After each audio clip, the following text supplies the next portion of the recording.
রথযাত্রার দিন কাছে, তাই রানী রাজাকে বললে, চলো রথ দেখতে যাই। রাজা বললে, আচ্ছা। ঘোড়াশাল থেকে ঘোড়া বেরোলো, হাতিশাল থেকে হাতি, ময়ূরপঙ্খী যায় সারে সারে, আর বল্লম হাতে সারে সারে সিপাহী শান্তি। দাসদাসী দলে দলে পিছে পিছে চলল। কেবল বাকি রইল একজন, রাজবাড়ির ঝাঁটার কাঠি কুড়িয়ে আনা তার কাজ। সর্দার এসে দয়া করে তাকে বললে, ওরে তুইও যাবি তো, আয়।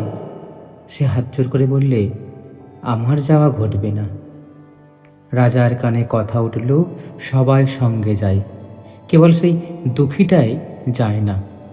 রাজা দয়া করে মন্ত্রীকে বললে, ওকেও ডেকে নিও। রাস্তার ধারে তার বাড়ি।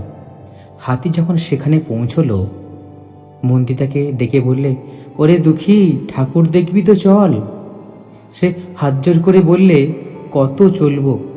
ঠাকুরের দুয়ার পর্যন্ত পৌঁছাই, এমন সাধ্য কি আমার আছে? মন্ত্রী বললে, ভয় কি রে তোর? রাজার সঙ্গে চলবি। সে বললে, সর্বনাশ, রাজার পথ? রাজার পথ কি আমার পথ? মন্ত্রী বললে, তবে তোর উপায়? তোর ভাগ্যে কি রথযাত্রা দেখা ঘটবে না? সে বললে, ঘটবে বই কি, ঠাকুর তো রথে করেই আমার দুয়ারে আসেন।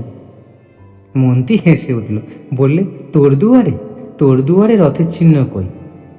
দুঃখী বললে, তিনি যে আসেন পুষ্পক রথে। মন্ত্রী বললে, কই রে সেই রথ?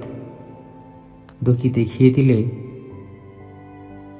তার দুয়ারের দুই পাশে দুটি সূর্যমুখী ফুটে আছে।